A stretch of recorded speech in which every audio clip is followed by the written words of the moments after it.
This is one of the most ancient churches on the Vatican Hill. It was first mentioned and thus already existed at the time of the pontificate of Pope St. Leo III at the end of the 8th century. According to what we can read in the Liber Pontificalis, the Pope donated a silver lamp to this little church, located next to St. Peter's Basilica. La prima data di cui si parla The first date is in 795 because Leo III at that time entrusted it to the care of some priests. dei sacerdoti.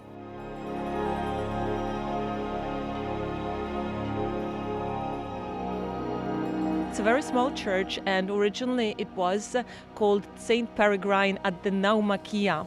What was a Naumachia? Naumachia was an ancient stadium where the Romans used to organize naval battles, and apparently in ancient times there used to be a Naumachia in that particular area. The ancient tradition associates the following name with Charlemagne in the year 800. It changed its name to the Church of Saint Peregrine when, in the 9th century, during the coronation of Charlemagne, the church received the relics of the Bishop of Auxerre, Saint Peregrine. He was a Roman priest, missionary, and then bishop, who died as a martyr in a persecution in the 4th century.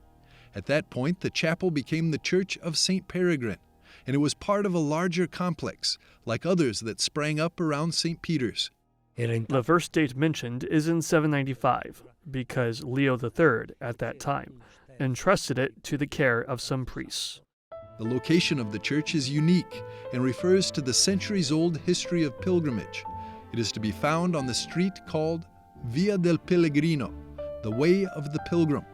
The pilgrims used to walk along this pathway, arriving to St. Peter's Basilica, situated just 200 meters from here. They could find shelter nearby the church, and if unfortunately the Vatican was, or Rome was their final destination, this was also the place where they could get buried.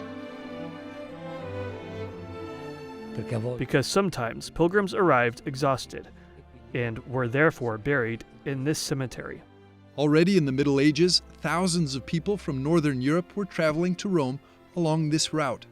It was actually the last church before they entered St. Peter's Basilica, and it was at the same time the very last stretch of the Via Francigena, the famous Pilgrim Way that led the Romae, the pilgrims from Northern Europe, ad limina apostolorum, to the tomb of St. Peter. Sì, la Via Francigena è stata molto importante. The Via Francigena originates from the description made by the first to trace this route, Archbishop Cedric of Canterbury, who, before the year 1000, described this road upon his return from Rome. Questa strada al suo ritorno da Roma.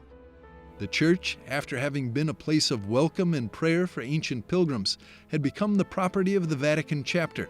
In 1657, Pope Alexander VII officially granted it to the Pontifical Swiss Guard Corps, which had already been celebrating there for some years. Le guardie svizzere l'hanno. The Swiss Guards kept it and used it as their chapel until 1977. 1977. The walls are still decorated with numerous colorful coats of arms of officers and commanders of the Pontifical Army. The restoration, performed 100 years ago, revealed some amazing frescoes that apparently date back to the 9th century.